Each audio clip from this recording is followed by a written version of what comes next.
I'm Alex, a fitness instructor in Santa Fe, New Mexico, and today I'm going to show you how to do a perfect squat and then some other variations. The target squat, starting with something in your hand, either a ball or a weight, squatting down low and extending it as you come up.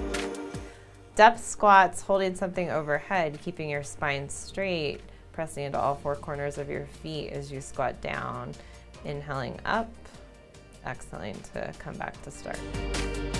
The split squat is one leg at a time, so you can either have weights in your hands or not, stepping one foot back, lunging down, dropping that opposite knee down, and then extending back up through the opposite heel.